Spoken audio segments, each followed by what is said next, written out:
Hi, PR classes. So I just posted two fairly long videos, probably longer than recommended, but I'm very passionate about argument and I had a lot to say, so I'm standing behind it.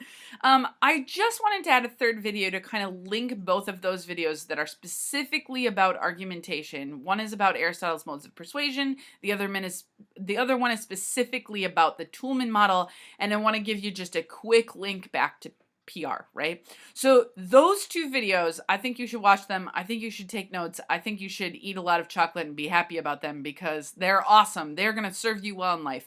They're going to help you talk better to your relatives, make your points stronger, write better papers. I just opened up a world of happiness for you by giving you the modes of persuasion and the Toulmin model. That's a lot of educational gift today, okay? But I want to bring it really quick back because maybe you're going, well, this is great, but how am I supposed to use this in public relations?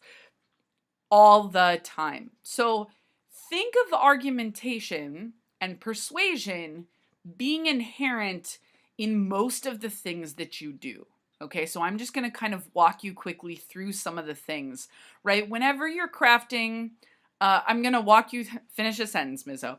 I'm going to walk you through some of the things in PR that we've been studying and thinking about and really believe that they matter. And how persuasion and argumentation are inherent in those. Now, maybe you're on top of it and you can already see how all of this applies, but I want to make sure you know, so you're not just like, great, I learned that. What does that mean for this class? Okay, so think about it. Every time you're writing a press release, right, you want whoever is reading that press release to like your event, to be promoting your event, right? Like there's a purpose in which you're writing that press release. And so the way that you're crafting it, even though press releases are often mostly informative, they're not super persuasive, right? They don't start like my event and come to my event, right? They often give a lot of information, where it is, what's it about, etc. But as we've seen specifically in Julie's radio interview, if it's not well written, right, like it may not get picked up. It may not get passed on, right? So the way you're crafting it inherently has persuasion in it, right? Like what's going to make them connect to this? What's going to show the credibility in it? Is it going to provoke emotion? Is it logical? Does it make sense? Every time you're working with a client, you're using persuasive motives, right? Like you're using modes of persuasion. You want to be seen as a high credibility, high character, lots of ethics, right? You want to be making choices that bode your ethos well. You're going to be making decisions based on ethos. A lot of times when you are selling a client or doing something for a client or crafting something for a client, you're making an argument, right? You are either, think of the brand assignment, right? All of those 5 things that you crafted in the brand assignment have something to do with persuasion, right?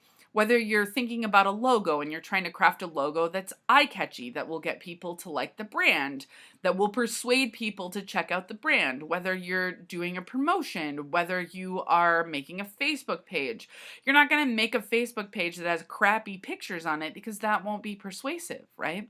So do you see how persuasion is inherent through most of the things we've been learning? It's involved when you're talking to clients. It's involved when you're communicating with your groups. It's involved when you're writing press releases or making social media. I mean, it's just all the way through. Now, argumentation specifically comes into play when you're talking specifically about that crafting.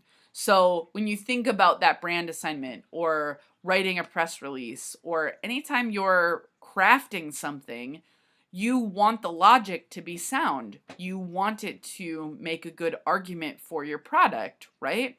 Anytime you're trying to pitch something, you're making an argument.